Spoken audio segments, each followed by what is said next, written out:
May Dunbar had exactly $317.40 to her name on the morning the letter arrived, and she had counted it twice, because the first time she had not believed it, and the second time she had not believed it either. But the number did not change no matter how many times she moved the figures around in her head, because figures do not lie. And May had spent 23 years keeping books for a man who did, and she knew the difference. She was 49 years old. She was living in a single room above a laundromat on the south side of Fort Smith, Arkansas, in a place that smelled of dryer lint and the loneliness of other people's clean clothes. And she was sleeping on a mattress that belonged to someone she had never met, under a ceiling that had a water stain shaped like a hand with the fingers spread, as if something above her was reaching down and could not quite get there. The room had a hot plate and a window that looked out on a parking lot and a dumpster, and beyond the dumpster, a strip of sky that went pink in the evenings in a way that was almost pretty, if you were the kind of person who could still find things almost pretty. May was trying to be that kind of person. She was not always succeeding. The divorce had not been a war. That was the thing people did not understand when she told them the few people she had told. They expected fury. They expected lawyers screaming across conference tables and dishes thrown and doors slammed hard enough to rattle the frames. But Holt Dunbar had not fought her because Holt Dunbar had not needed to. The house was in his name. The business was in his name. The truck and the savings account and the good credit were all in his name. Because May had been the one who kept the books and paid the bills and filed the taxes, and in 23 years, it had never once occurred to her to put her own name on anything, because that is what trust looks like from the inside, right up until the moment it looks like a mistake. She had found out the way people always find out. Not through any dramatic confrontation, not through a private investigator or a suspicious credit card charge, but through a phone left face up on the kitchen counter while Holt was in the shower, and a message arriving with a name she did not recognize, and a tone she recognized instantly, the way you recognize a smell from childhood, the whole memory arriving before you have time to prepare for it. She had not picked the phone up. She had stood in her own kitchen with her palms flat on the cool laminate counter, and she had simply understood all at once, and without any theater, that this was not new. That the ease of it, the casualness of a phone left in plain sight, was the ease of a man who had been doing something for so long, it no longer felt like something that needed hiding. 11 years. That was what Holt told her when she asked, standing there in the kitchen in his towel with his hair still dripping, and he told her because he was tired the way liars get tired eventually, and mistake their exhaustion for honesty. 11 of the 23. She had done the arithmetic right there on the linoleum floor of the kitchen she had cleaned 10,000 times. And what the arithmetic told her was that she had been alone in her marriage longer than some people stay married at all. She did not scream. There was nothing left in her for screaming. She packed a bag with the same efficiency she brought to everything, the same quiet competence that had kept the household running and the accounts balanced and the appointments remembered for 2 decades. And she drove to a motel off the interstate and lay on top of the covers with her shoes still on and stared at the water-stained ceiling and felt underneath the grief something she had not expected to feel. Relief. The shameful, disorienting relief of a woman who has been allowed to set down a weight she did not know she was carrying. She had been the kind of woman people forgot to thank. Not because she did little, but because she did so much of it so quietly that it disappeared into the background of other people's lives, the way the hum of a refrigerator disappears until the day it stops, and the silence wakes you at 2 in the morning. She had spent her whole adult life being the hum. The one who remembered the birthdays and packed the lunches and sat up with whatever needed sitting with and called the insurance company and waited on hold for 40 minutes without complaining because somebody had to, and it was always going to be her. She had grown up outside Fort Smith, the youngest of 4, the one who got the hand-me-downs and the leftover attention. She learned early that the way to be loved in that house was to be no trouble. So she became no trouble.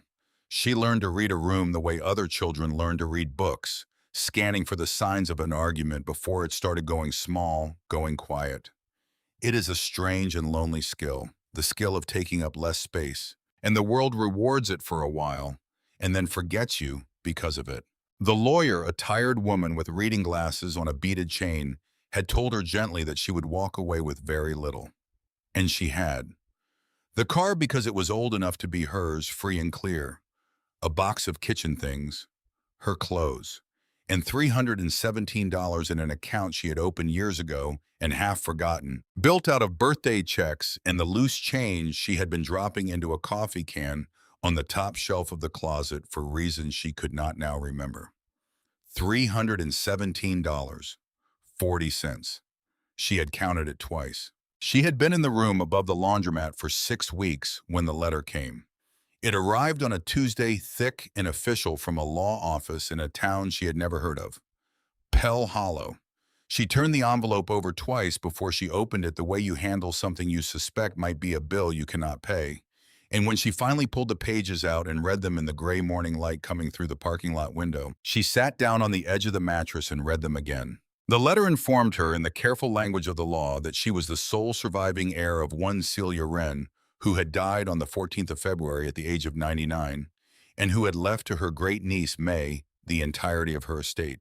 May knew the name the way you know the name of a street you drove down once as a child. Celia, her father's aunt.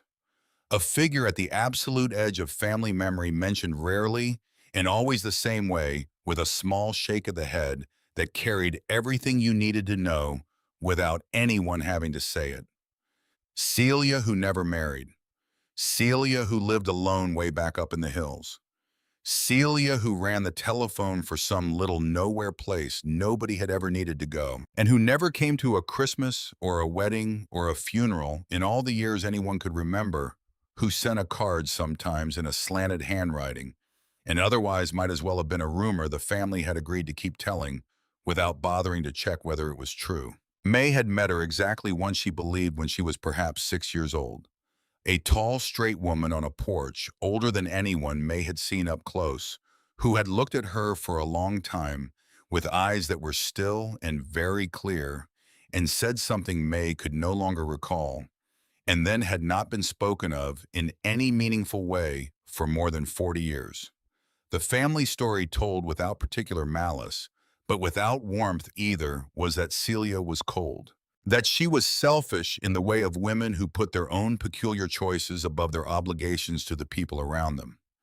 That she had gotten exactly the life she deserved, which was a long and lonely one, at the end of a road nobody traveled.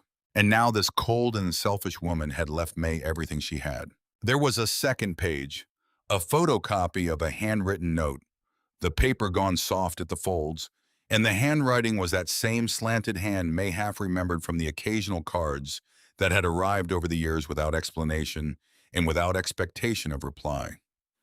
The note said only this in letters that pressed hard into the page, the way old people write when their hands have begun to shake, but they are determined not to let it show.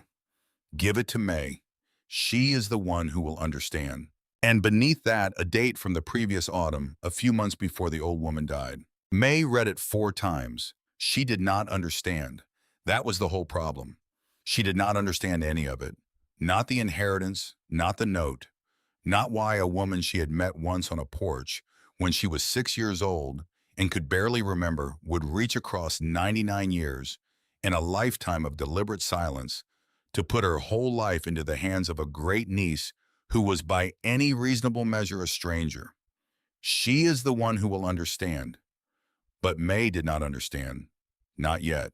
The estate, the letter explained, consisted principally of a parcel of land and a structure in the unincorporated community of Pell Hollow in the Ozark Hills of west central Arkansas. The structure was described in the flat language of the county assessor as a former telephone exchange building. Condition poor.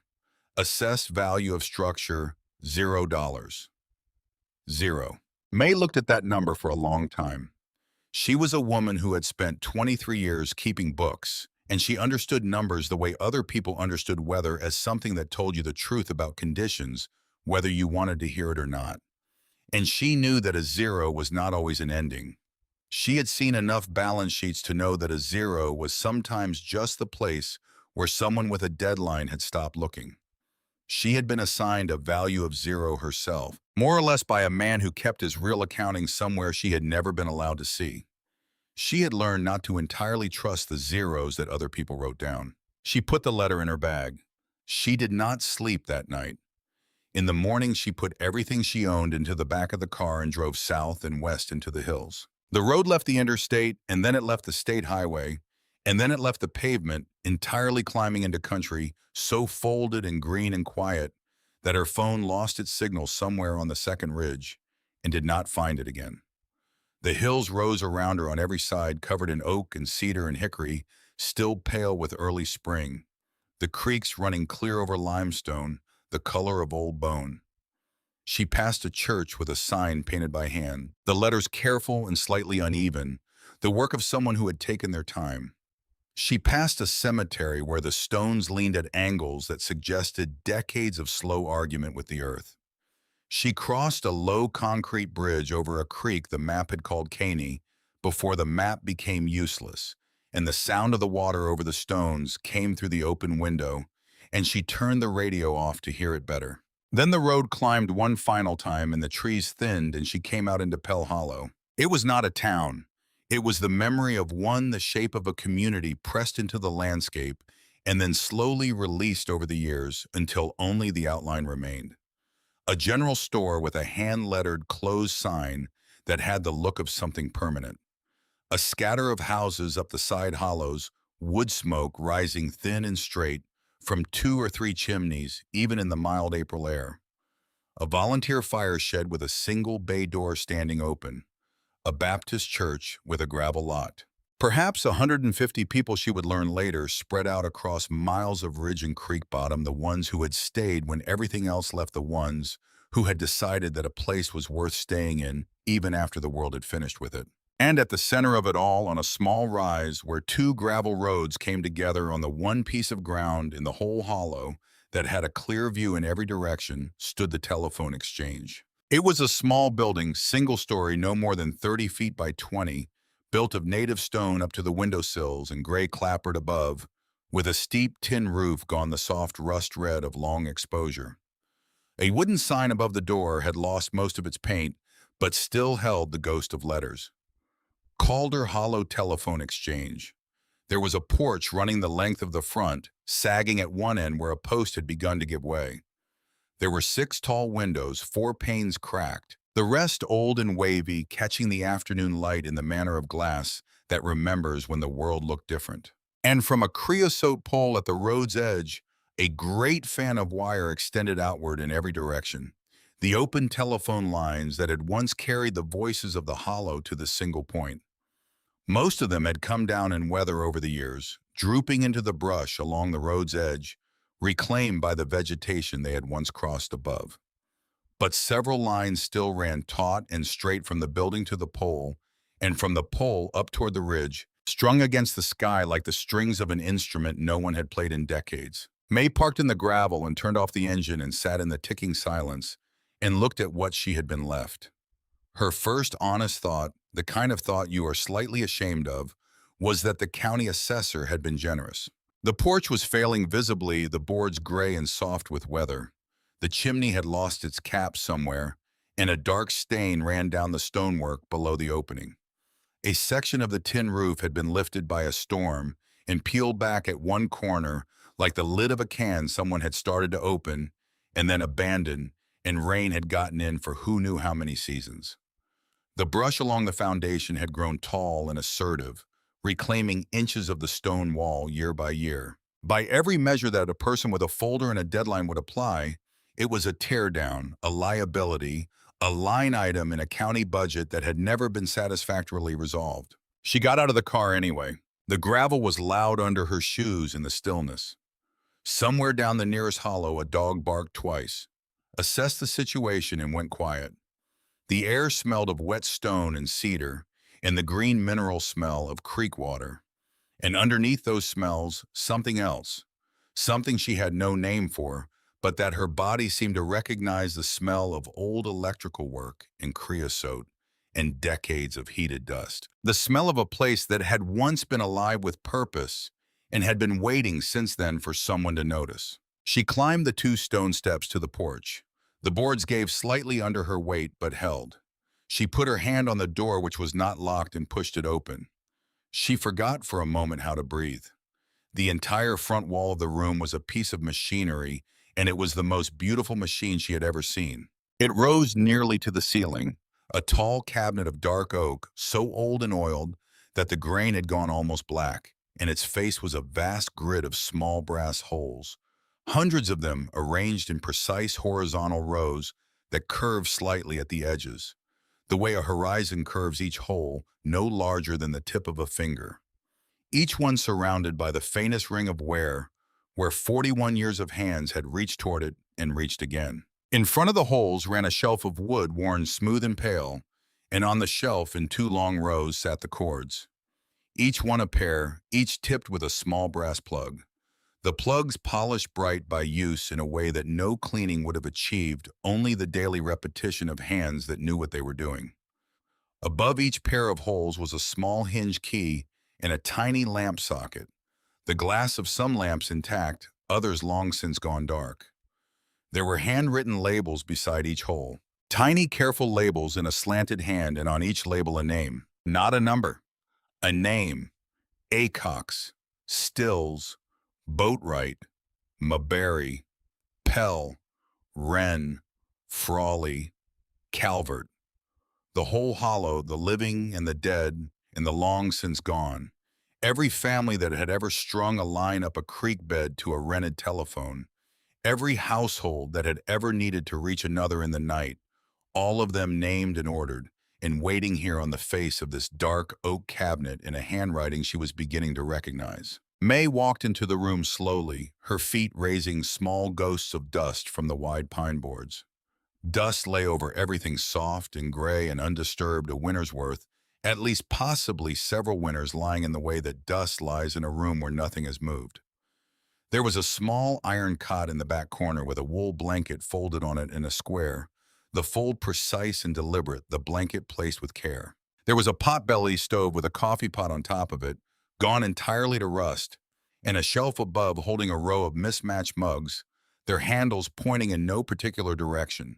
The informal arrangement of things that belong to someone who lives alone and has no need to organize for the benefit of visitors. There was a window above the switchboard that looked out over the whole of Calder Hollow. Every roofline and every road and every chimney visible from where an operator would have sat, so that the woman in the chair could watch the smoke and the headlights and the weather moving over the ridge while the voices of her neighbors arrived through the brass. And on the floor in the wide pine boards worn into the wood itself by the passage of feet that had made the same journey 10,000 times, there was a pale path. A path from the door to the chair. The floor of the room was dark with age everywhere except along that narrow corridor where the wood had been lightened by the friction of a woman's shoes crossing back and forth across 41 years. A path worn into the world by the simple fact of showing up day after day in the same direction. May stood at the edge of that path for a moment before she moved. Then she walked it slowly, stepping into the pale corridor in the floor, following it to the wooden chair on its old casters that sat before the switchboard, and she sat down. The chair rolled slightly and then held. She put her hands on the shelf in front of the board, the way she had seen people put their hands on a piano, not playing, just feeling the weight of the instrument under the palms. And her hands found the 2 places where the wood was worn smooth and faintly concave shaped by decades of another woman's hands, resting in exactly this position, and May's hands fit into those worn places the way a key fits a lock. Not because they were made for each other, but because they were made of the same material, the same patience, the same long practice of being present for things that other people found it easier to leave. She sat in the chair of a woman she had barely known. She put her hands in the worn places left by a woman the family had called cold. And she felt in a way she could not have explained to anyone who had not spent 23 years being the person who remembered the birthdays and balanced the accounts and stayed on hold for 40 minutes because somebody had to, that she had come home to a house she had never lived in. She did not know yet what this place had been. She thought she did. She thought it was an old machine in an old room in a forgotten town, A piece of technology so dead it had been given a value of 0 by a man with a spreadsheet and a deadline. She did not yet know what was written in the 11 black ledgers that waited in a compartment she had not yet found. She did not yet know about the cord or what it meant to leave one in, or why a woman had built a rule out of that phrase and lived by it for 4 decades. She knew only that outside on the stone steps, she had not yet heard being swept. A very old man was performing a task that had nothing to do with cleanliness and everything to do with faith, and that somewhere between the parking lot and the chair, something in her had stopped bracing for the next thing to go wrong. She had not noticed him when she arrived. She noticed him now through the wavy old glass of the front window, the slight bent figure in a chambray shirt buttoned to the collar despite the April warmth, moving a broom across stone that did not particularly need sweeping. He swept the way certain old men do the same careful task every day, not for the result, but for the ritual of it. For the way a repeated motion can become a kind of conversation with time, a way of saying, I am still here, and this still matters, and I have not yet stopped. He did not hear May come to the window. He did not hear anything she would learn. He had not heard anything since a fever took his hearing when he was a child, in the years before there were doctors close enough to matter in the way that things happened in hollows like this one, before the highway came through and made the county seat feel like less of an expedition. She went back to the door and opened it and came out onto the porch, and the movement of her in his peripheral vision made him start. He turned. He was very old, the kind of old that has gone past looking frail and arrived somewhere else, somewhere denser and more considered, his face weathered to the texture of the clapboard on the building behind him. He looked at her face and went completely still. It was not the stillness of a man who has seen a stranger. It was the stillness of a man who has seen something he has been expecting for a very long time. His eyes moved from her face to the building and back to her face again. And then he reached into the chest pocket of his shirt and took out a small notepad, worn soft from years of handling, and a stub of pencil. And he wrote 4 words in careful block letters, and he tore the page out and held it toward her. She took it. She read it. Celia saved my life. May looked up from the paper. The old man held her eyes. His face was working with something that had no outlet, something large living in a small space. And his eyes were bright in the way that eyes get bright when they are about to do something a person has decided they will not permit. He did not write anything else. He folded the notepad back into his pocket and picked up the broom and turned back to the steps and continued sweeping the stone that did not need sweeping. May stood on the porch with the 4 words in her hand and looked at the man's back and felt for the first time since she had opened the letter in the room above the laundromat that she was in the presence of something true. Not explained, not yet close to explained, but true in the way that things are true when they have been quietly true for a very long time without needing anyone to confirm them. She went back inside. She sat in the worn chair again. She looked at the rows of named brass holes and the dust on the shelf, and the pale path in the floor, and the folded blanket on the iron cot, and the rust-dark coffee pot on the stove. She looked at the window above the board, and the hollow spread out below it in the late afternoon light, the smoke from 2 chimneys rising straight in the still air, the creek catching the sun in pieces through the trees. She looked at all of it and tried to understand why a woman who had sat in this chair for 41 years and been called cold and selfish and lonely for her trouble had written her name on a piece of paper and left it there. She is the one who will understand. May did not understand. Not yet. But she was beginning to want to. She drove down the gravel road to the general store as the light was going long and golden across the ridges and found that it was not entirely closed after all. There was a man inside behind the counter, heavy set with reading glasses, and the calm of someone who has been in the same place for so many years that the place has begun to take his shape. He introduced himself as Roe Calvert. He said it the way men in these hollows say their names without preamble or explanation, as if names were facts of geography. When May told him who she was, he set down what he was holding and looked at her over the top of his glasses and said nothing for a moment. Then he said, as if completing a sentence that had been started some time ago, that he had wondered when somebody would come. He told her what he knew, which was practical and spare. The power had been cut years back, but the well still ran if you primed the pump right. The roof was the worst of it, but the bones underneath were sound, and Celia had paid to have the inside kept as dry as possible, as long as she was able. And after that, old Gus had taken it on himself. He said the county had been wanting to settle the tax situation for years, that the building was a problem nobody knew how to resolve, and that lately there had been some interest from outside. He said the word lately with a small, careful downward note at the end, and May filed it away. She bought bread and milk and coffee with money she could not spare. When she tried to pay for the coffee, Roe Calvert waved her off. He said it was on the house for Celia's people. Then he turned the small transistor radio on the counter up a notch, which was his way of ending the conversation, and May drove back up the hill in the last of the evening light. Gus Pell was still there, or had come back. The distinction didn't seem to matter much. He was sitting on the stone step with the broom across his knees, looking out over the hollow in the fading light, the way a man looks at something he has been looking at his whole life and has not finished looking at yet. When May came up the gravel, he watched her park and come up the steps, and she nodded to him, and he nodded back. She went inside and built a small fire in the potbelly stove, with wood she found stacked at the side of the building under a piece of tin dry wood put there by hands that expected someone to need it eventually. She heated water on the hot plate she had brought from the room above the laundromat and made herself a cup of coffee in one of Celia's mismatched mugs and sat down in the worn chair and looked at the board as the evening came on, and the room went dark except for the small orange glow from the stove's front grate. Outside, after a while, she heard the soft sound of footsteps on gravel going away down the road. Gus going home through the dark, feeling the road with the soles of shoes that knew every inch of it. May sat in the dark in the chair that fit her hands and listened to the creak in the whippoorwill starting up in the trees below the hollow, and the sound of the stove ticking as it heated, and the enormous silence of hills at night.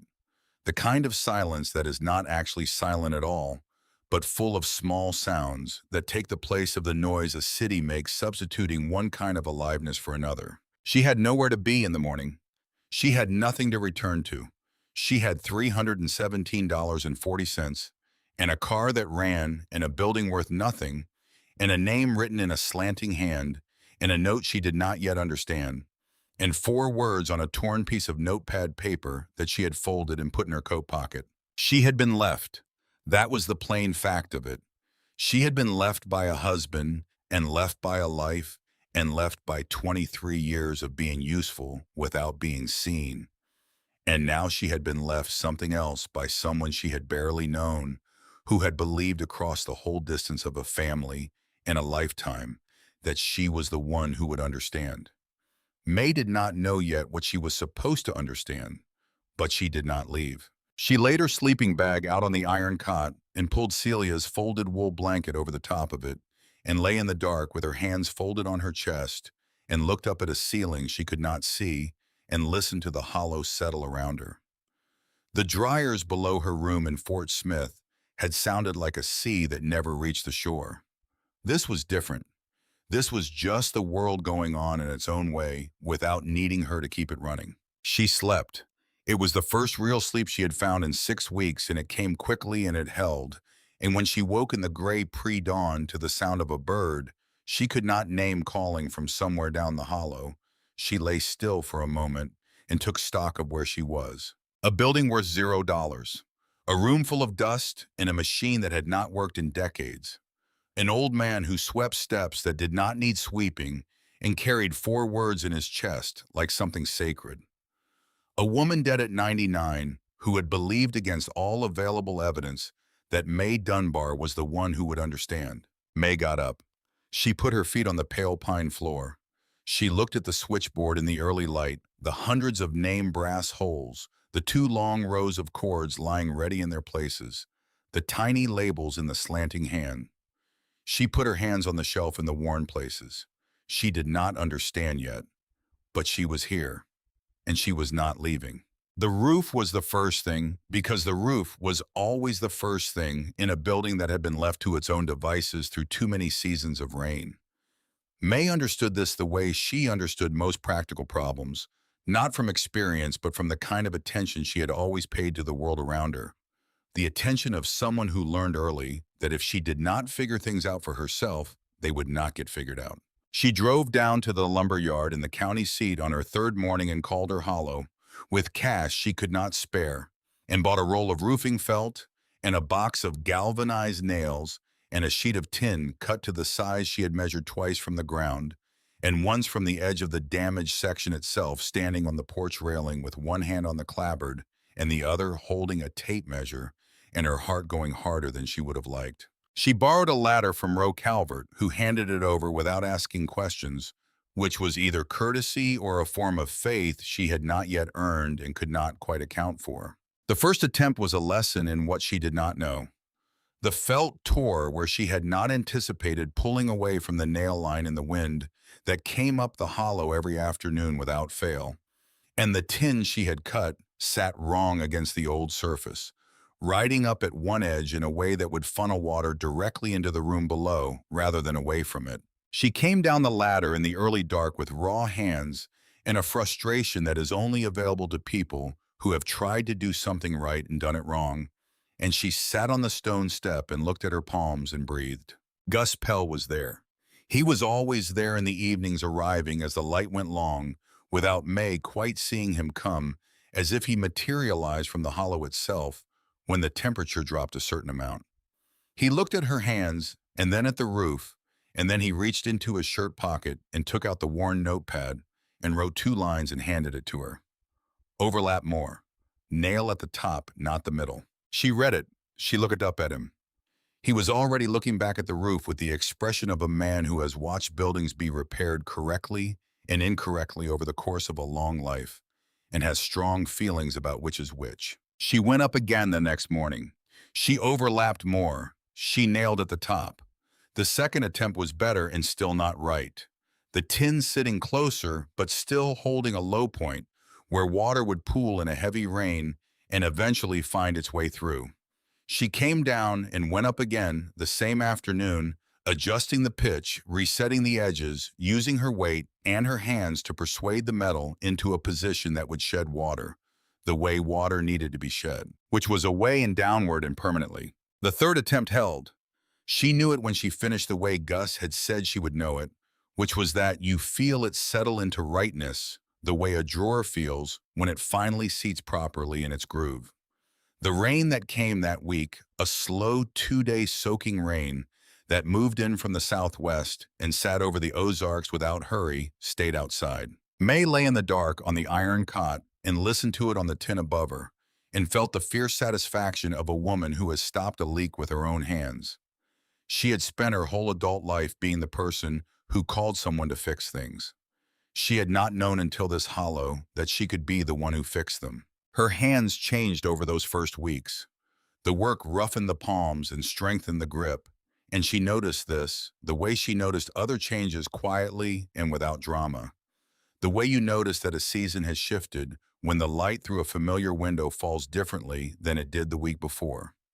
She cleared the brush from the foundation with a mattock she found in the shed behind the building, learning the rhythm of it, learning how to read the root systems before she dug, learning that some things give up their hold in the earth more easily than others if you approach them from the right angle.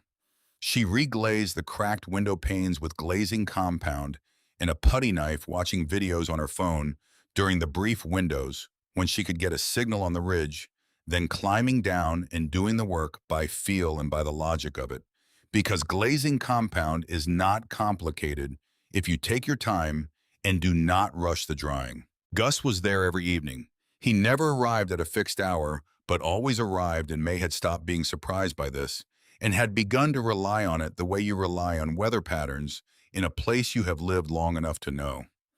He would bring things, sometimes a jar of something from his garden, a handful of the right size screws for a job she had mentioned the day before on a scrap of paper, a length of wire he had thought she might need. He would look at whatever she had done that day with the eyes of a man who had been watching this building for decades and knew every inch of it, and he would write his assessments in the notepad, brief and direct, and she would read them and nod and sometimes argue back on paper, and he would read her argument and consider it, and sometimes concede and sometimes hold his position. And this was how they talked in the margin of a worn notepad, and it was May found one of the more honest conversations she had had in years. It was on a gray afternoon in the fourth week, while she was cleaning the front face of the switchboard, working her way methodically across the rows of brass holes with a soft cloth and a patience she had always had and never particularly valued until now that she found it. She had been working from left to right, wiping each row clean of the dust that had settled into every surface of the room over years of vacancy, and she had come to the far right side of the operator's shelf when she noticed that the dust there was different. Not undisturbed. There was a faint arc in it, a curve where the surface had been cleared and then allowed to gather dust again many times over the pattern of a motion repeated so often it had worn itself into the accumulation of years. An arc that corresponded to nothing visible, no hinge, no handle, no seam she could see. She ran her fingers along the underside of the shelf. Wood smooth and cool. Then a slight roughness. Then a seam fine as a hair running parallel to the front edge of the cabinet. Then set into the wood where her thumb found it without having to look, a small brass catch, round and worn, completely smooth.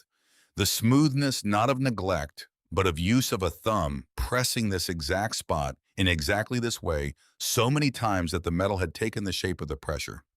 May pressed it. A panel swung inward, narrow, perhaps 6 inches wide, built into the body of the cabinet itself between the working mechanism of the board and the rear wall of the building. A space that no telephone repairman would have opened because it was not part of the machine. A space that no one looking for something of value would have thought to search because it was hidden inside a piece of equipment that the world had already decided had no value. Inside the compartment, standing on their spines in a row, were 11 ledgers. They were bound in black cloth that had gone soft and pale at the corners from decades of handling, each one labeled on the spine in the slanting handwriting she had come to know, a span of years, written in careful ink. 1945 to 1950, 1951 to 1956. And so on through the decades, each book a chapter of something she did not yet have a name for. The last one labeled 1981 to 1986. Behind the ledgers, pushed to the back of the compartment, a coffee tin with a lid gone to rust at the seam. The kind of tin that used to hold a pound of ground coffee and then held everything else for the rest of its life. May lifted the first ledger out with both hands and carried it to the operator's chair and sat down. She opened it. The lantern she had been using for evening light was not lit yet, and the afternoon was gray with rain, so she angled the book toward the window above the board and read by the same light that had fallen on the shelf for 4 decades. The light that looked out over the whole of Calder Hollow, the light under which one woman had watched weather coming over the ridge while the voices of her neighbors arrived through the brass. The first page was ruled into columns in Celia's hand. Date, time, name, notes. It was not an account book in the way May had expected from the word ledger. There were no dollar figures, no debits and credits, no running totals. The columns were a record of calls. Every call that had come through the Calder Hollow telephone exchange, logged by hand in a slanting script with a few words of notation beside each name. Most entries were brief, a date and a time and a name and a word or two. Maberry feed delivery. Stills called the doctor. Acox called out to Boatwright, party line 2 longs. But some entries were different. Some entries ran to 4 or 5 lines squeezed into the space of the notes column in letters that had been made smaller to fit more words, and those were the ones May found herself slowing down to read. February 3rd, 1947. 2 in the morning. Acox line. Baby girl croup could not breathe. Rang Doc Pemberton. No answer first ring, no answer second. Rang the Tilsons next farm to him, sent Wesley Tilson over to wake him. Doc up the hollow by 3. Baby breathing by dawn. Stayed on the line with Della Acox the whole time, so she would not be alone in it. Left the cord in. May read the last 4 words twice. Left the cord in. She did not yet know what that meant in the technical sense in the language of the machine. She read on. November 19th, 1951. Ice on the lines. Half the hollow dark by mid-morning. Old Mrs. Penn alone at the head of Caney with no wood split, and the temperature still dropping, and no way to raise anyone with the lines what they were. Could not get through to her neighbor. Walked it myself after my shift. 2 miles in the ice. Split her a week of wood by lantern walk back, was on the board by 5 for the milk truck calls. Nobody to leave the cord with, so I left the door open. May sat with that entry for a long time. The woman had walked 2 miles on ice roads in the dark and then come back and worked the morning shift because the board could not be left unmanned and there was no one else to leave it to. March of 1956. Loretta Boatwright's line. He has been hurting her again. She rings me at night and does not say anything when I answer, just breathes, because if she speaks, he will know she made a call. So we made away. She rings twice and hangs up if she is all right. 3 rings if she needs her sister sent for. 4 rings if it is bad and she needs to get out tonight. She has never rung 4 before. She rang 4 tonight. Sent Harlan Mayberry's father with the truck. She is at her sister's now. The cord stays in for Loretta, always. May lowered the book to her lap. The rain was coming harder now against the windows, running down the old glass in the uneven way of water over an irregular surface, the whole hollow going gray and indistinct beyond the panes. The stove was not lit yet, and the room was cool, and the lantern was not lit, and she was reading by the last gray light of a rainy afternoon in the hills, and the room felt full of something she could not have named if someone had asked her to. She read until the light failed, and then she lit the lantern and kept reading. She moved through the first ledger and into the second, following the slanting hand through the years, through the calls logged and the crises managed, and the small human emergencies of a hollow that had one telephone operator and trusted her with everything. She read about the flood of '54 and how Celia had stayed on the board for 36 hours straight, ringing house after house in the bottoms as Caney Creek climbed its banks.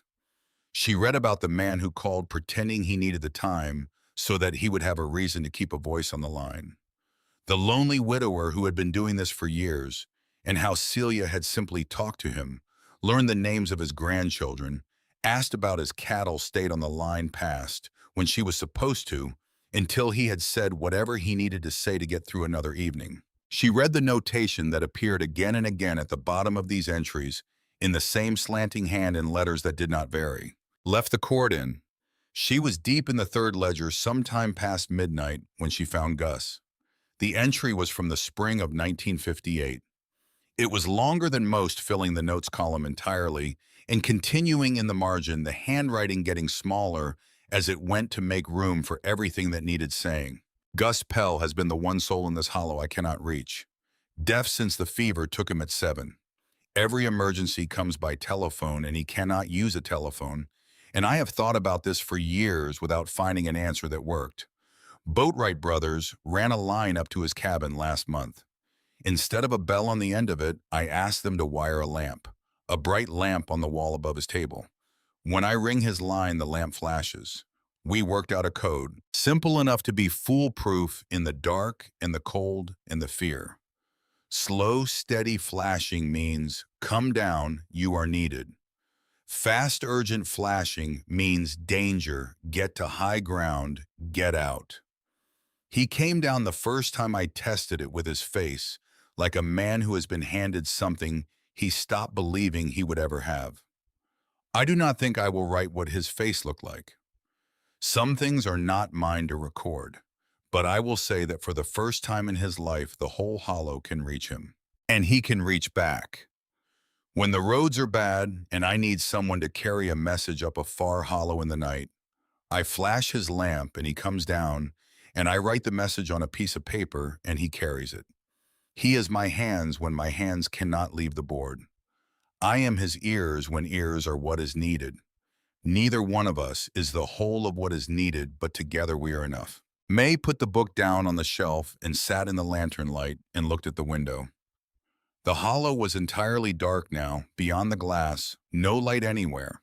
The houses too far scattered to show from here, just the darkness of the hills and the sound of the rain and the creek below running higher with it. She thought about the old man on the steps, the broom, the careful sweep of stone that did not need sweeping, the notepad worn soft in his pocket, the 4 words he had written and handed to her without explanation, because some things did not need explanation if you knew the history of them, and she had not known the history of them, but she was beginning to. She kept reading. She found the entry she was looking for in the ledger from 1971. It was a winter entry January, and it was the longest in all the books she had read so far, running not just into the margin, but onto a separate sheet of paper that had been folded and tucked between the pages, as if the ordinary space of the ledger had not been enough to hold what had happened. Gus's mother passed on the 9th. She was the last person in the world who was his in the ordinary way, the way family is yours before you have chosen any of your own people. I watched his chimney from the window above the board, the way I watch all the chimneys out of habit, because the smoke tells you things about a household that the telephone does not. His chimney went cold on the morning of the 11th, cold morning below zero at dawn. I watched it for an hour and it did not change, and I rang his lamp. Slow flashing. Come down, you are needed. Nothing. I rang it again. Nothing. The chimney stayed cold, and the lamp kept flashing into his window, and nothing moved up there on the ridge where his cabin sits, and I understood then what kind of cold I was looking at. It was not a chimney cold. It was a man who had decided there was no reason to make a fire. I rang the fast pattern. Danger! Get out! Get out now! I do not know how long it took. Long enough that I had stopped believing it would work, and was trying to think what else there was to do when I saw him come out the cabin door. He stood on his step in the cold without a coat and looked down the hollow toward the exchange the way a person looks when they are trying to understand what they are still doing in the world. And then he came down. When he got here, he was half frozen, and his face was the face of a man who has been interrupted in the middle of a decision and is not sure yet whether he is grateful for the interruption. I put him by the stove. I did not ask him anything. I made coffee, and I put it in his hands, and I sat in my chair and worked the board, and I let him be warm and not alone until the decision went the other way. It took until past noon. Before he left, I wrote him a note. I told him that this hollow needed him, that there were roads I could not walk in the night, and messages I could not carry, and that without him the web had a hole in it that nobody else could fill. I told him I was sorry about his mother. I told him the lamp would keep flashing as long as I was here to flash it. He read the note twice. He folded it and put it in his coat pocket. He went home. His chimney was smoking by the time he got there. I watched it go. May sat for a long time after she finished that page. The lantern hissed quietly. The rain had slowed to a steady soft sound on the tin above her. The stove had gone cold while she was reading, and the room was chilly now, and she did not move to add wood to it. She sat in the chair that fit her hands, and she looked at the window, and she thought about the old man on the steps. The old man who was perhaps 80 years old now, who had been sweeping those steps every evening for years in the gathering dusk, who had handed her 4 words on a torn page and then gone back to his broom. She thought about what it meant to be the one person in a hollow who could not be reached. She thought about what it meant when someone fixed that. She thought about a woman who had looked at an impossible problem, the problem of a deaf man in a world of telephones, and had simply refused to accept it as a problem that could not be solved, and had sat down and found an answer out of a lamp and a length of wire and the willingness to think carefully about what someone else needed. She looked at the board, the hundreds of named holes, the chords in their rows, the tiny careful labels in the slanting hand. Pell. There it was near the bottom, left the label she had dusted 2 weeks ago, without understanding what it meant or why it was different from the others. She is the one who will understand. May thought she was beginning to understand. She did not sleep that night. She made a fire and made coffee and sat in the chair and kept reading until the gray light came again through the window above the board. And by the time it did, she had read all 11 ledgers except the last 40 years of a woman's handwriting across the ruled columns of 120 months. And what she had read was not the record of a cold woman or a selfish woman, or a woman who had chosen a machine over the people around her. What she had read was the secret history of a community, A history kept by the one person in the hollow who had heard everything and been trusted to repeat nothing. A history of the 3 in the morning calls, and the codes made up in the dark, and the messages carried on foot through ice and flood, and the patience of a woman who understood that connection was not a luxury, and not a feature, and not a service to be provided at market rate, but a basic condition of human survival, as necessary as water, as necessary as warmth. And that when the connection broke, there were people who fell through the gap and did not come back. Left the cord in. She understood it now, in the technical sense and in every other sense. On a manual switchboard, when a call was finished, the operator pulled the cord. She disconnected the line. She moved on to the next call. Pulling the cord was efficiency. Pulling the cord was the job. And Celia Wren's rule, written again and again across 4 decades in a slanting hand, was the precise opposite of that. It was stay on the line. It was do not break the connection until you are certain the person on the other end is all right. It was the cord is not just a wire. The cord is the promise that someone is still there. She had turned the one operational rule of her job inside out and made it the principle of her life. The morning came and Gus came up the gravel road at his usual hour, and May came out onto the porch, and he looked at her face, and something in his face shifted the recognition of a man who sees that someone has read what there is to read and arrived somewhere on the other side of it. May held up the ledger she had been carrying, the one from 1971, and opened it to the page she had read, in the small hours, the long entry with the folded sheet tucked inside it. She pointed to the entry and then to him. Gus stood at the bottom of the steps and looked at the page she was holding. He did not come up to read it. He did not need to. He knew what was written there. He had always known. He took out the notepad. He wrote something and handed it up to her. She read it. She told me the hollow needed me. I believed her. I still do. May folded the note carefully and put it in her pocket beside the first one. She was still sitting with all of this still moving through the space between what she had read and what she knew how to do with it when the black SUV came up the hollow. She heard it before she saw it, the sound of a vehicle moving over gravel at a speed that suggested the driver was not accustomed to gravel roads and had not adjusted his habits to account for them. Then it came around the last bend, a large, clean vehicle, dark and expensive, and it came into the lot and stopped at an angle that suggested a man used to parking in places where no one else was going to need the space. He was younger than May, mid-30s perhaps, in gray slacks and a quarter zip with a small logo over the chest, and he had the quality of a person who has been trained to seem like your friend for exactly as long as a transaction requires. He had a leather folder under his arm and very white teeth, and a handshake that arrived before she had quite decided to offer her hand in return. His name was Preston Garth. He was a site acquisition representative for a company called Vantage Ridge Capital, and he said some very good news for her. The good news took 20 minutes to unfold on the sagging porch.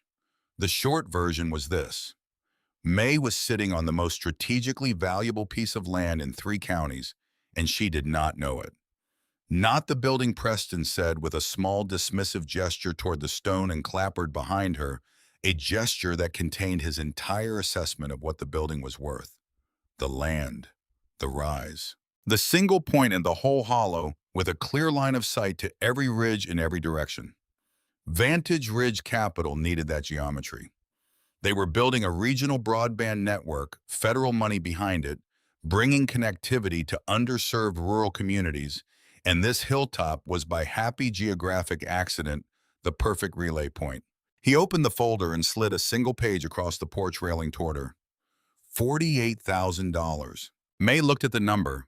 She held very still while she looked at it because she needed to feel the full weight of it before she said anything. $48,000. To a woman with $317 in an account she had almost stopped looking at because the number had stopped being a comfort and started being a fact she needed to manage the same way you manage a pain that is not going away. $48,000 was not a number. It was a different life. It was a car that started in cold weather in a small place with her name on the deed and an end to counting the end of the arithmetic of fear that had been running in the back of her mind since the night she packed the bag. She felt the pull of it. She let herself feel it because it was real, and she was not the kind of woman who pretended things were not real. And then Preston Garth, who had closed 100 of these deals and had long since stopped seeing the people on the other side of them as people with histories and reasons, and 11 ledgers in a hidden compartment, kept talking. He gestured at the switchboard through the window, the great oak cabinet with its hundreds of named brass holes and its rows of ready chords, and he said the line that settled everything. He said the copper alone in that old board was worth a few thousand at scrap. He said they would haul the whole works to the recycler, melt it down, and she would never have to think about it again. Clean slate. He said it like a kindness. He wanted to melt down the cord she had left in for 41 years. He wanted to take the one machine in the world that had kept this hollow connected, that had logged every birth and flood and act of private desperation and small ordinary courage for 4 decades, and sell the metal of it by the pound, and put a tower on the hill that would beam connection down to the same people and bill them $39.95 a month for the privilege. He would call it infrastructure. He would call it the future. He would call it good news. May understood at that moment, with a clarity she had not felt in 23 years, exactly what kind of choice was in front of her. No, she said. Preston smiled the patient smile of a man who had heard no before and knew how to wait it out. He said he understood it was a lot to take in. He said she should sleep on it. He said, and here his voice went carefully gentle, that she did not have much leverage in this situation, that the building was already flagged for condemnation, that the county wanted it gone and had the authority to make that happen with or without her cooperation, that his offer was not an opening position, that it was, and he said this with the tone of a man conferring a favor, a number intended to make sure she walked away with something rather than nothing. May looked at him for a moment without speaking. Then she said, "I want you off this hill." The patience went out of Preston's smile. Not dramatically, just a degree or two the way a temperature drops when a cloud crosses the sun, barely perceptible, but there. He picked up his folder. He said she should think carefully before making emotional decisions about real estate. He said his company's patience and the county's patience were not infinite. He said he would be in touch. Then he got back into the clean black vehicle and drove down the hollow faster than the gravel warranted, and the dust he raised hung in the evening air long after the sound of the engine was gone. May stood on the porch and watched the dust and felt her heart going hard against her ribs, and underneath the fear. The fear was real. She did not pretend it was not underneath. It was something else, something that had been cold for a long time and was not cold anymore. She went inside. She sat in the worn chair. She looked at the board. 3 weeks later, Preston Garth came back. The vehicle was the same. The teeth were the same. The folder was thicker and the opening number was different. $71,000. He delivered it with the calm of a man who has done the arithmetic and knows what the number does to a person in her position. He also brought a document from the county, a formal condemnation notice properly stamped and dated with the name of the building and the parcel number and the estimated date by which the structure would be declared a public hazard and subject to demolition at the county's discretion. He laid it on the porch rail next to the offer sheet with the ease of a man who has learned that showing someone 2 pieces of paper at the same time is more persuasive than showing them one. May picked up the condemnation notice and read it through carefully, the way she had always read documents, looking for the logic of it, looking for what was being said beneath what was written. Then she read the offer sheet. Then she held the 2 documents side by side and looked at the names at the bottom of each. The county attorney whose signature appeared on the condemnation notice. The managing partner whose name appeared on the letterhead of Vantage Ridge Capital's offer sheet. The same family name. Not identical, but close enough that May, who had spent 23 years reading financial documents for patterns that did not announce themselves, understood immediately what she was looking at. The county and the company were not independent parties pressing her from 2 directions. They were at some level she could not yet fully trace the same pressure coming through 2 different doors. She looked up at Preston Garth, who was watching her with the confident expression of a man who has presented an ultimatum and is waiting for the arithmetic to do its work.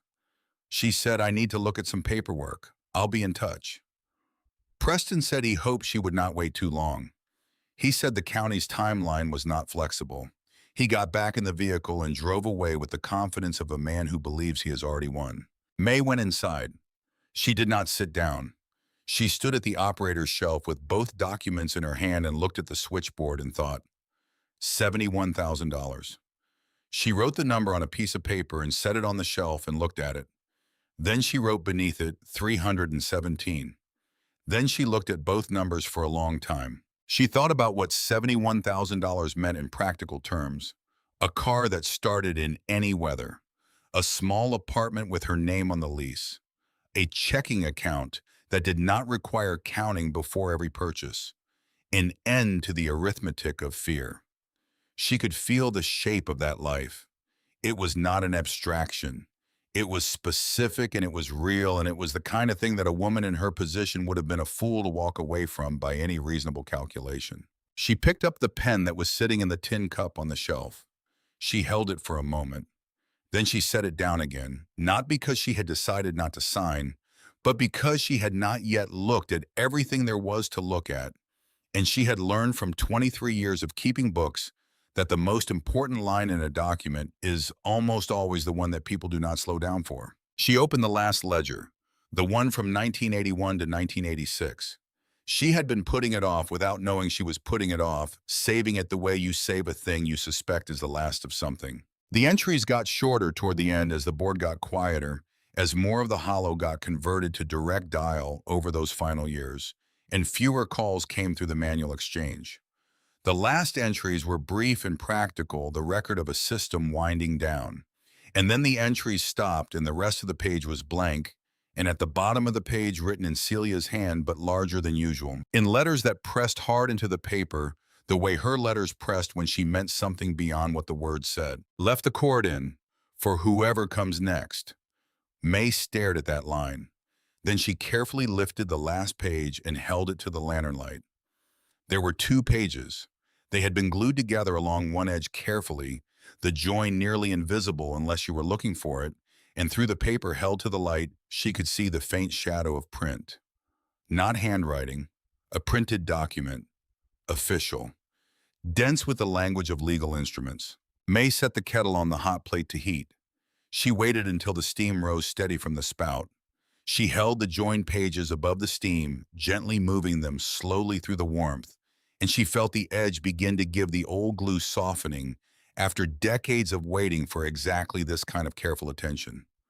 The pages separated. She set them down on the shelf and smoothed them flat with her palm and leaned over to read in the lantern light what Celia Wren had hidden inside the last page of the last ledger of her 41 years. It was a legal document, a photostat gone amber at the edges, the paper soft with age, and the fragility of something that has been folded and unfolded many times before, being pressed flat and sealed away, and reading it by lantern light at the operator's shelf.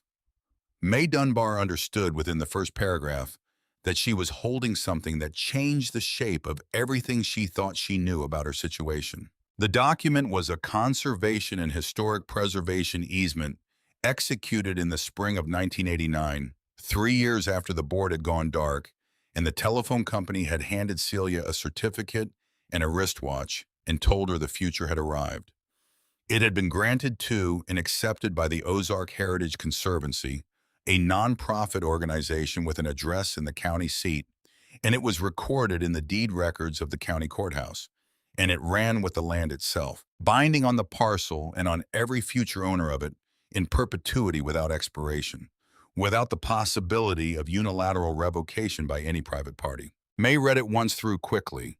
Then she read it again slowly the way she had always read contracts and tax documents and the fine print of things that other people signed without reading, because she had learned early that the important information was almost always in the part that people did not slow down for. The easement did 2 things. The first thing it did was name the Calder Hollow Telephone Exchange as a site of historic significance, specifically as the last manually operated telephone exchange in the district, and it forbade in permanent and binding terms the demolition, removal, or material alteration of the structure. No one could tear down this building. Not the county, not a developer, not May herself if she had wanted to, which she did not. The building was protected by a legal instrument that had been quietly sleeping in the county deed records for more than 30 years, waiting for someone to need it. The second thing it did was written in language that May read 3 times because she could not quite believe that a woman who had earned a telephone operator's wage in a hollow with 150 souls in it had been this precise, this far ahead, this specific about the shape of what was coming. The easement forbade in perpetuity the construction of any commercial transmission broadcast or telecommunication structure upon the parcel. No tower. Not now. Not in 5 years. Not with federal money behind it, and a man in gray slacks and white teeth presenting the offer as good news. Not by Vantage Ridge Capital or any successor company or any entity claiming rights through them. Not by the county, not by the state, not by anyone who held title to this land in any future May could imagine. Celia had seen it coming. Not Preston Garth specifically, not the particular company or the particular offer or the particular afternoon when a clean black vehicle would come up the gravel road too fast, but the shape of it, the inevitability of it. She had understood in 1989, sitting in this dark room with her dead board and her folded blanket and her coffee pot going to rust, that one day the most valuable thing about her hilltop would be the very thing that had made it perfect for her work. The clear, unobstructed line of sight to every ridge and hollow in every direction, the geometry of connection. And that one day a man would come up the road and want to put a tower where she had put a chair and sell connection back to the same people she had connected for free and call it progress and call it service and call it the future arriving at last for communities that had been left behind. And she had reached 30 years into that future and tied its hands. There was a third clause. May found it near the bottom of the second page in the dense language of legal instruments that most people did not read, and that May read with the slow care she had always brought to numbers and documents and the fine print of things that mattered. The third clause addressed the county's condemnation authority directly. It stated in the considered language of a document that had been drafted by someone who understood both property law and the ways that local governments and private interests sometimes moved in the same direction without technically being the same thing, that no condemnation proceeding for the purpose of demolition could be brought against a structure protected by a perpetual preservation easement without the written consent of the easement holder. The county could not condemn for demolition what a recorded perpetual easement forbade anyone to demolish. The condemnation notice Preston Garth had laid on the porch rail with the ease of a man who had done this before and knew how it went. That document had run headlong into this 130 years before either of them existed, and it had stopped dead. May sat back in the worn chair. She looked at the window above the board, the window that looked out over the whole of Calder Hollow in the dark. Nothing visible now but the shapes of the hills against the sky and the faint suggestion of the creek below catching the last of the starlight. She looked at the rows of named brass holes and the cords in their 2 long rows, and the tiny, careful labels in the slanting hand. And then she laughed. It was not the laugh she had swallowed on the porch when Preston gestured at the switchboard and called it scrap. It was larger than that. It had tears in it, and it went on longer than she expected, and it filled the room in a way that the room seemed to have been waiting for. The way a space that has been quiet for a very long time receives a sound differently than a space that is always full of noise. The quiet woman had not lost. Celia Wren, who the family had called cold and selfish and lonely for her trouble, who had chosen a switchboard over a family according to every account May had ever been given, and who had in fact chosen something so much larger than that, the family's accounting of it was simply the wrong unit of measurement that woman had not lost. She had simply done what she had always done. She had stayed on the line. She had looked further down the road than the people around her were looking, and she had done the quiet, necessary thing, and she had not told anyone about it, and she had left it for whoever came next to find. May folded the easement document carefully and put it in the inside pocket of her jacket where she could feel it against her ribs. Then she opened the tin. She had been saving the tin the way you save a thing you suspect will be important and want to approach at the right moment. And the right moment was now, after the ledgers and the hidden page and the laugh that had tears in it, in the small hours of a night that had changed the shape of things. Inside the tin was cash, old bills, small denominations, the kind of money that accumulates slowly over a long time from a wage that does not leave much room for accumulation. And beneath the bills folded once a sheet of paper in Celia's hand, the letters large and deliberate written by a woman who knew she was writing something for someone she would never meet and wanted to be sure it would be understood. May read it. This is the line fund. For many years, when a family in this hollow could not pay their telephone bill, I paid it for them out of my own wages so that their line would not be cut. A telephone is not a luxury here. It is the difference between a doctor in time and a doctor too late. I will not have a child die in this hollow for the want of a few dollars a month. I never told anyone whose bill I paid because the giving is the point and the knowing is not. After I am gone, there will be no operator, but there will still be people who fall behind on whatever keeps them connected to help. Whoever finds this money, this is what it is for. Keep someone connected. Leave the cord in. May counted the money. $4,180. The savings of 41 years set aside not for herself and not for any heir and not for any purpose that would have benefited Celia Wren in any way that the world usually means when it talks about benefit. Set aside for strangers she would never know in circumstances she could not predict to keep them connected to whatever they needed to be connected to after she was no longer there to make the connection herself. May sat with the tin in her lap and the bills in her hands and the note on the shelf in front of her, and she cried.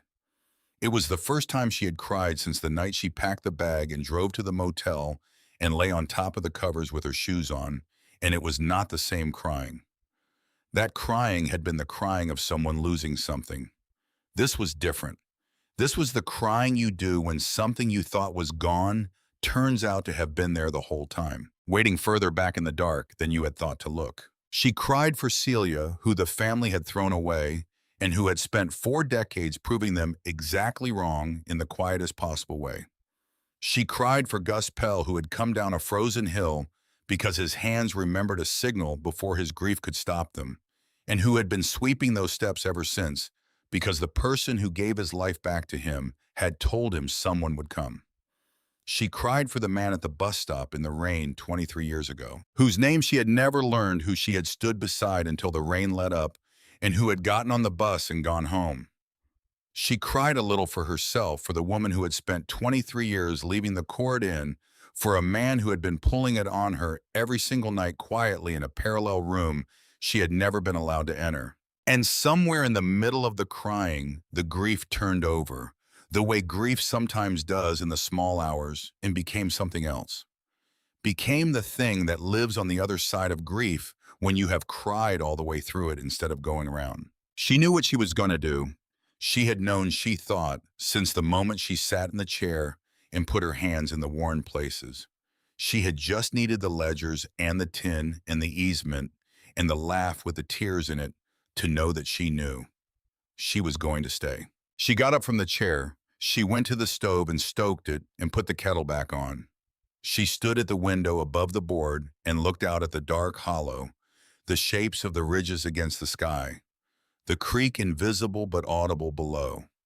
She had $71,000 sitting on the porch rail in the form of an offer that would expire when the man who made it understood that his leverage did not exist. She had $4,180 in a tin that Celia had saved for strangers. She had a building that no one could touch, and a legal instrument that made that permanent, and a community of people who had been waiting in their various ways for someone to come back to the hill and turn the light on. In the morning, she would go see the Ozark Heritage Conservancy in the county seat. She would introduce herself as the new owner of the Calder Hollow Telephone Exchange. She would show them the easement that was already in their name and that they perhaps did not know was there. And she would begin the work of figuring out what came next. But that was morning. For now, she put the tin of money back in the hidden compartment and closed the panel and pressed her hands flat on the shelf above it and stood in the dark room with the stove warming behind her and felt in the bones of her hands and in the quiet of the room and in something she could not name that was neither grief nor relief, but contained elements of both, that she had arrived somewhere she had been traveling toward for a very long time without knowing the destination. The easement document was in her jacket pocket, pressed against her ribs. The lamp was burning on the shelf. The cord was in. Preston Garth came back on a Thursday afternoon 3 weeks later. May saw the vehicle from the window above the board while she was working on the cords, cleaning the brass plugs one by one with a cloth, in a patience that had become something close to pleasure, the satisfaction of tending a thing that deserved tending. The vehicle came up the road at the same speed as before. Some habits are too settled to be adjusted by a single refusal. He came up the steps with a thicker folder and the number that had been sitting on the porch rail for 3 weeks, $71,000, presented again as if repetition were a form of escalation. He had also brought, he said, with the careful tone of a man presenting information that is not a threat, but that he wants to make sure she understands, a copy of the county's updated condemnation timeline. More specific dates, a more formal language. The kind of document that was meant to feel like a wall closing in. May let him talk. She stood on the porch in the late afternoon and let him present the full architecture of the situation as he understood it, the offer and the threat and the friendly advice, and the implication that her choices were narrowing to a point where only one of them made sense. She had learned from 23 years of marriage to a man who was not always honest that the most useful thing you could sometimes do was let someone finish before you showed them what you had. When he was done, she reached into her jacket pocket and took out the folded photocopy of the easement and held it out to him. He took it. He unfolded it. He began to read. May watched his face the way she had watched the faces of accounts receivable clerks and insurance adjusters and the tired lawyer in the strip mall office who had told her gently that she would walk away with very little. She had learned to read faces the way she read ledgers, looking for the moment when the column didn't add up, looking for the place where the expression shifted from confidence to something else. The frown came first, the small professional frown of a man encountering an unexpected variable. Then the frown deepened. He turned to the second page. He read the clause about telecommunication structures. He read it again. He took out his phone and looked at a number and dialed it and got no answer and put the phone away. He looked up from the document and across the porch at May. She did not say anything. She let the document do the talking because it had been doing the talking for 34 years already, and it was very good at it. Preston looked through the window at the switchboard, the great dark oak cabinet with its hundreds of named holes, all that worn brass, all those left-in cords, all that metal. He had described to her as scrap, as something to be melted down and sold by the pound, and replaced by something that would charge the same people $39.95 a month for the privilege of being connected to the world. He looked at it for a long moment, and May watched him understand, watched him arrive at the place where the arithmetic stopped working the way he had built his life around it working. A woman who had earned a telephone operator's wage in a hollow with 150 people in it had outlawyered a company with a federal contract from a distance of 34 years at no cost, using nothing but foresight and the willingness to do a quiet thing and not tell anyone about it, and trust that the right person would eventually find it. There was nothing he could say to that. Men like Preston Garth almost never have anything to say when the thing they cannot assign a value to finally stops them, because they have spent their entire working lives in the belief that everything has a price, and that belief has served them well enough that the failure of it feels less like a lesson than a malfunction. He folded the easement document. He put it in his folder. He picked up the condemnation notice that was still sitting on the porch rail, and he put that in the folder too. He went down the steps. He got in the vehicle. He drove down the hollow. Not fast this time. The speed of a man who has been shown a door that was locked before he arrived and will be locked after he leaves, and was never in any of the futures he had planned for going to open. He did not come back. May stood on the porch and watched the dust from the vehicle settle into the still air, the same way she had watched it the first time and the second time, but different now because this time, The dust was settling on a finished thing. She was aware of a presence beside her, and she turned and Gus Pell was there, because Gus was always there in the evenings, with his broom leaning against the porch post, and his expression of a man who has watched something happen that he has been waiting to see for a long time. He had not heard a word of what passed between her and Preston. He had read it in their postures and their faces, the way he had always read the world through the channel that remained when the ordinary one was closed and his face was carrying something that May had not seen on it before. Not just the patient, faithful waiting that she had come to know, something brighter than that. He reached over and patted her twice on the shoulder gently, the way you touch someone who has done a hard and right thing and does not need to be told that, only acknowledged. Then he picked up his broom and went back to the steps. The work of restoration began in earnest after that, and it was not the work May had expected, which is to say, it was not her work alone.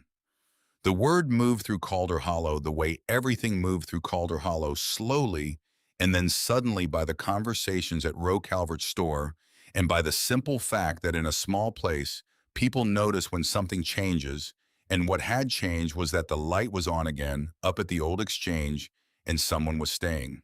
Harlan A. Cox came on a Saturday with tools in the bed of his truck and rebuilt the failing corner of the porch over the course of a long morning, fitting new stone into the old foundation, with the care of a man who understands that the original work was good and deserves to be matched. He did not say much while he worked. He was a man who expressed what he had to express through the quality of his stonework, and the stonework was very good. He had brought his family Bible in his coat pocket, and after the work was done, he sat on the repaired porch and showed May the card tucked into the front of it, the card in Celia's slanting hand that had been kept there for 66 years. A boy. Welcome, Harlan. The line was never busy for you. He told her that he had been born in an ice storm breach. His mother, bleeding the roads, closed the doctor 7 miles off on the far side of a flooded ford. His father had cranked the phone in a panic, and Celia had answered. She had not just rung the doctor. She had figured out, while keeping them all on the line together, that the ford was the problem, and she had rung the Boatwright brothers, who had the only truck in the hollow that could take the high water.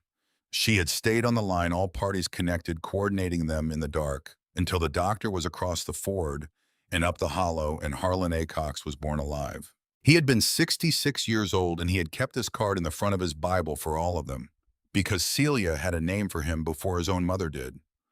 The line was never busy for you. He did not say anything else. He picked up his tools and went home, and the corner of the porch he had rebuilt was solid and would outlast both of them. Roe Calvert showed up one morning without announcement with a load of lumber in his truck bed and would not discuss where it had come from. He unloaded it by himself at the side of the building and covered it with a tarp and drove away without explanation. And May understood that this was how certain kinds of generosity worked in places like this, quietly and without requiring acknowledgement. And she did not try to thank him because she understood that thanks would embarrass him. The Boatwright nephew, last of that family in the hollow, rewired the building to code over the course of a long weekend, working with the focused competence of someone who has been doing electrical work for 30 years and finds satisfaction in doing it right. When May tried to pay him, he said the cost of the materials was enough and that Celia had kept his grandmother on the line through a difficult winter in 1968, and some debts were not settled with money.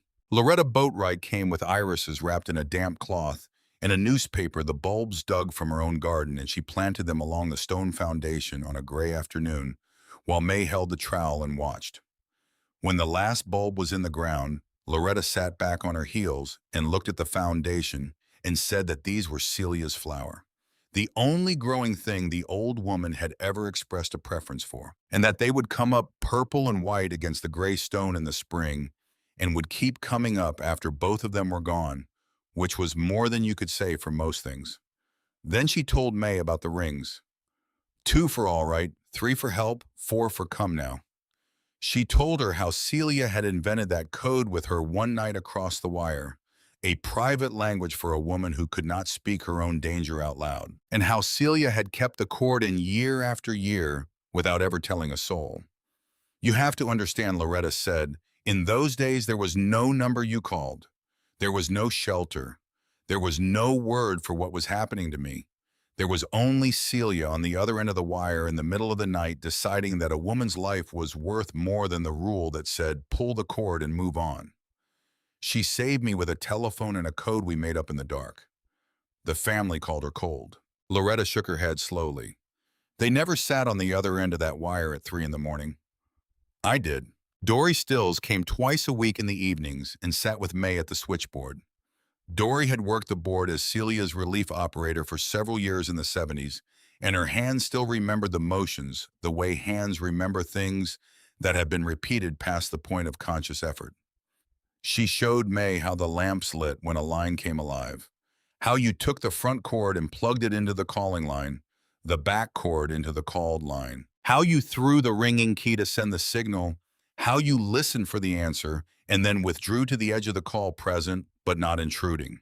She showed her the party line patterns, the combinations of long and short rings that meant this call is for the Acock's place, this one is for the Pells, this one is for the parsonage at the head of the hollow, so that a woman cooking supper 3 farms over could hear the ring and know without lifting the receiver whether the call was hers. By then, May already understood what the chords were.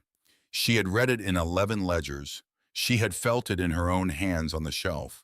So when Dory spoke about the board, she spoke about the mechanics of it, the craft and the rhythm, and May listened to that and learned it the way she had learned to lay roofing badly first, and then better, and then in a way that held.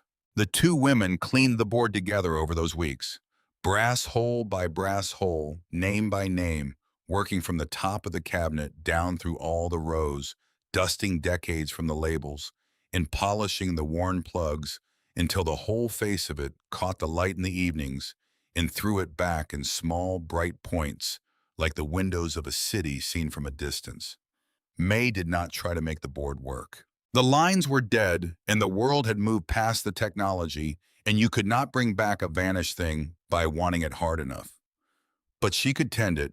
She could keep it the way Celia had kept it after they cut it over to dial coming back to the dark room every day to dust it and fold the blanket and set the cords in their rows because she could not stand for the place where she had kept everyone connected to become a place where no one came. The line fund paid for the materials that needed paying for. $4,180 went further than May had expected, partly because she was careful with it, and partly because the community filled in the gaps in ways that money could not have accounted for. What remained after the building was sound, and the power was on, and the porch was rebuilt, and the windows were whole. May put into a new account she opened at the bank in the county seat, an account in her name only. And she used it the way Celia had used the original fund quietly, without keeping a public record of who received what. The circumstances were different. Nobody's survival turned on a telephone bill anymore. But the underlying need had not changed the gap between what people needed to stay connected to help and what they could afford, and that gap had not narrowed with time. It had just changed shape. Power bills in January. Gas to get to the doctor in the county seat 40 minutes away over roads that were difficult in good weather and impassable in bad.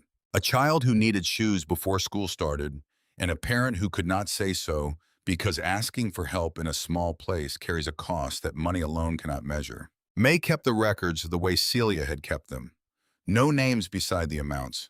She wrote only the date and a brief description of the need and the amount, and she kept the ledger locked in the hidden compartment of the board alongside the others, because she had learned from the woman who built the compartment that the giving is the point and the knowing is not. She opened the exchange to the hollow the way Celia had kept it open, which was to say without announcement and without conditions. The door was not locked. The coffee was on the stove.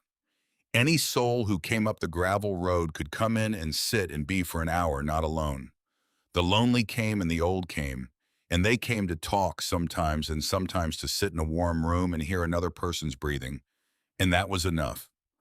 May did not run a program or a service. She ran a room where the cord was always in. It was the first week of the new year when the night came that closed the circle. The temperature had been dropping since afternoon, the serious dropping that happens in the Ozarks in January when the air comes down from the northwest with nothing to slow it, and by 10 o'clock it was below zero, and the stars were the hard, brilliant stars of a clear, cold night that has wrung all the moisture out of itself. May had banked the stove for the night and turned the lamp down and was reading in the chair by the window, her chair now, worn in two places by two different pairs of hands, when the headlights swung across the front windows. They swung wide the way headlights swing when the vehicle carrying them is moving faster than the surface allows and the driver has had to correct. And then there was the sound of gravel thrown against the underside of a vehicle and the engine cutting out in silence. May went to the window.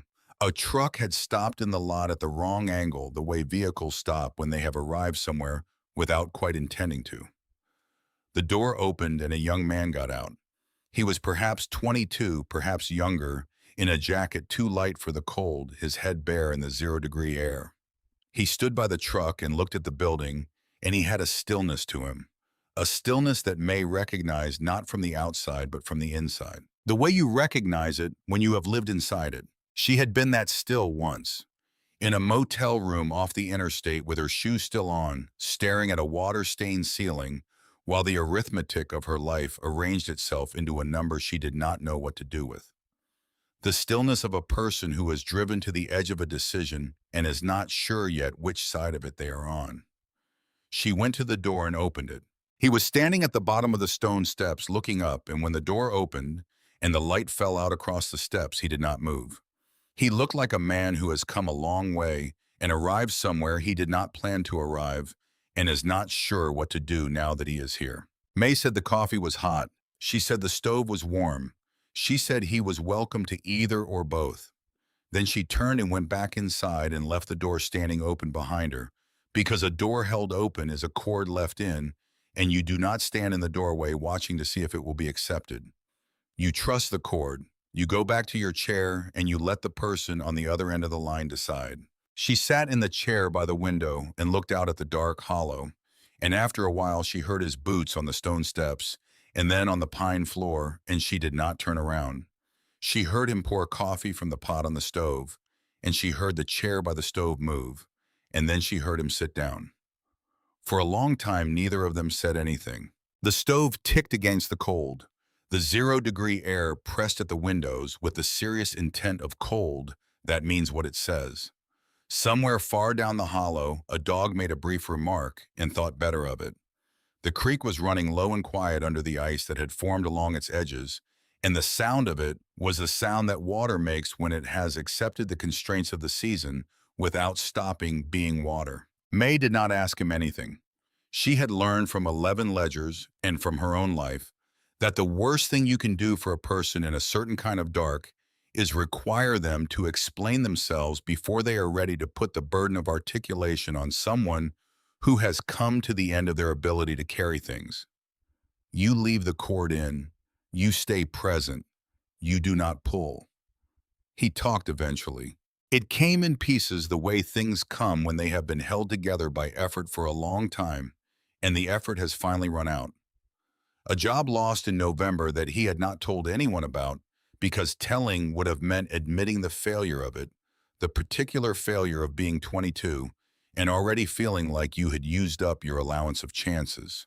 A girl who had been with him for 2 years and left in December with a patience that was harder to bear than anger would have been, because patience meant she had seen it coming and had stayed as long as she could stand to, and then had simply run out of reasons to stay. A father who did not say much, but whose silences on the phone had the weight of a verdict, the specific weight of a man who expected more and is too tired to say so, and that tiredness is itself a kind of saying so. And underneath all of it, below the specific losses and the specific failures, the long arithmetic of feeling like a weight in the world rather than a presence in it. May recognized that arithmetic. She had been running it herself in a motel room not so many months ago, pressing on each number to see if it still hurt, and it had still hurt every one of them. May listened. She listened the way Celia had listened for 4 decades without the impulse to interrupt or to fix or to redirect towards something more manageable. She let him say what he needed to say, and she stayed in her chair and kept the fire and did not pull the cord. She did not offer him solutions because solutions offered at 2 in the morning to someone in that particular darkness are almost never the point. The point is the staying. The point is the not hanging up. She said once quietly that she had sat in a room not so different from this one not long ago and done the same arithmetic and arrived at a different answer than she had expected. She said she had found that the arithmetic changes when you let it run long enough, that it is not fixed, that new terms come into the equation from directions you did not know to look for. She said it without pressure, without the particular brightness of someone trying to sell hope, just as a fact, the way you tell someone who is cold that the stove works if they want to sit closer. He did not respond to it directly. He did not need to. She had not said it for a response. She had said it the way Celia left the cord, in which was not for herself and not for any particular outcome, but because it was the right thing to have on the line between two people sitting in the dark. They sat in the warmth and the quiet until the darkness outside the windows began to change the change that happens in the last hour before dawn, when the black goes to a slightly less absolute black, and then to a gray that is still dark but is unmistakably gray, the color of a sky that has decided to become morning. The bird started the first one's tentative testing whether the cold would permit it. He stood up eventually. He stood by the stove for a moment looking into his empty mug. Then he looked across the room at May in her chair by the window, and he looked like someone who has come back from somewhere and is still taking his bearings. He put the mug on the shelf above the stove with the other mismatched mugs, fitting it in among them, the way you fit a thing into a place where it belongs. And he went to the door. He turned at the door. He did not quite meet her eyes, the way people do not meet your eyes when they are grateful for something they cannot fully name. He said he would be all right now. May believed him. She believed him the way she had believed herself not so long ago when she had said the same thing to the water-stained ceiling of a motel room, knowing that saying it was not the same as it being true, but that saying it was the necessary first step toward it being true. That the saying and the being were not the same thing, but that one had to come before the other. He went out. She heard his boots on the steps and the creak of the truck door and the engine turning over in the cold, and she sat in the chair and watched his headlights back out of the lot and straighten and go down the gravel road toward the hollow's mouth and the world beyond it. She sat in the quiet for a long time after the sound of the truck had faded into the cold. She thought about a man at a bus stop in the rain 23 years ago in Fort Smith.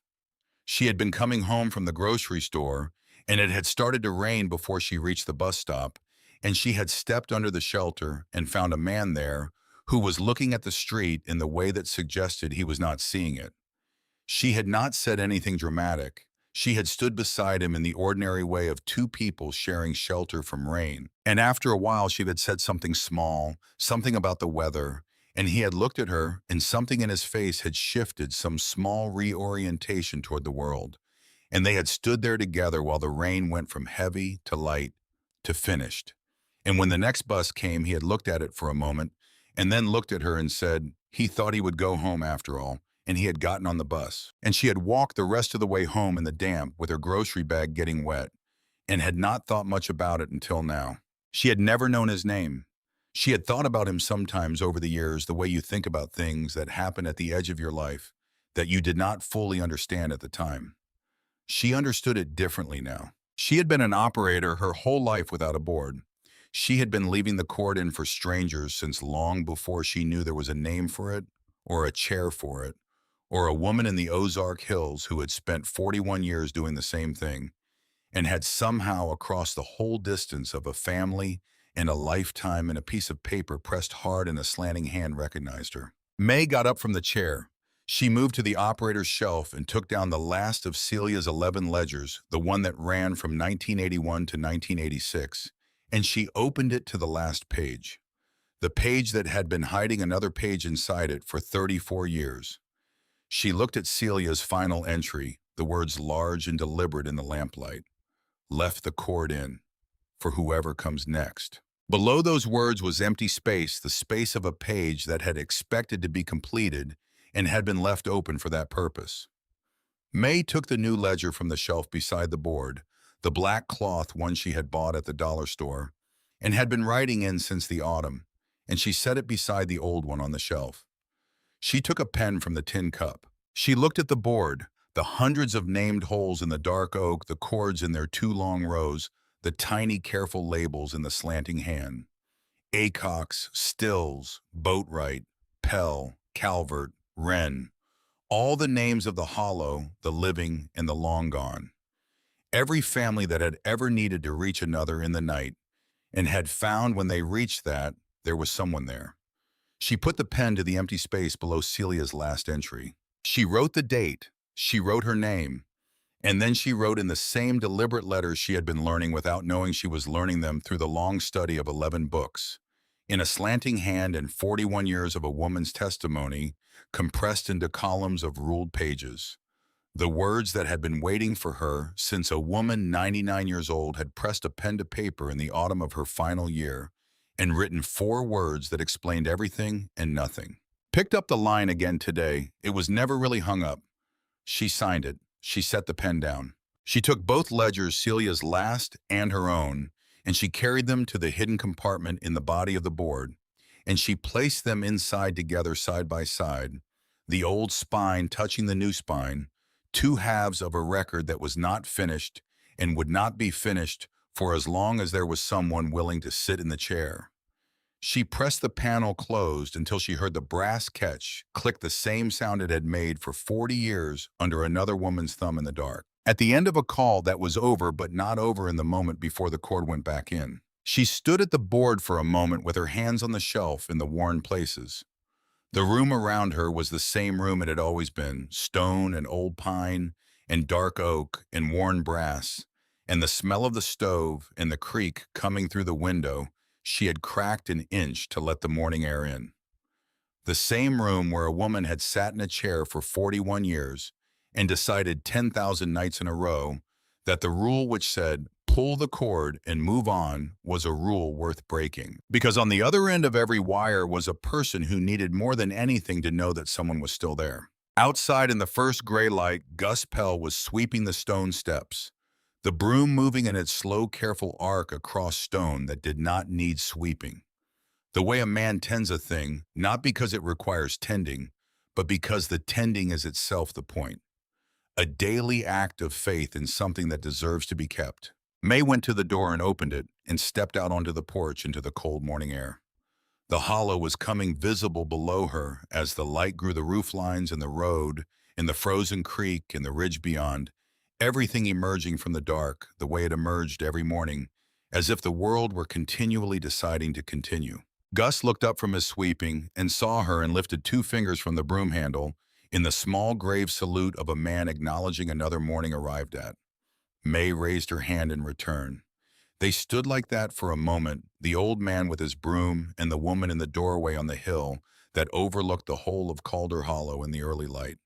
Then Gus went back to his sweeping, and May went back inside where the coffee was still hot on the stove, and the lamp was burning on the shelf, and the door was not locked and would not be, and the cord was in, and the line was open, and whoever came up the gravel road in the dark would find at the top of the hill a light in the window, and a woman in a chair who had learned from 11 ledgers in one winter, and a man at a bus stop in the rain. That the most important thing you can do for another person is simply refuse to hang up. The cord is not just a wire. The cord is the promise that someone is still there. And in Calder Hollow on the rise, where 2 gravel roads come together, and every ridge can be seen in every direction, that promise was kept, as it had been kept for 41 years before, as it would be kept for as long as there was someone willing to sit in the chair and leave the cord in and wait in the patient way of people who understand that some calls take a long time to come through, and that the waiting is not wasted,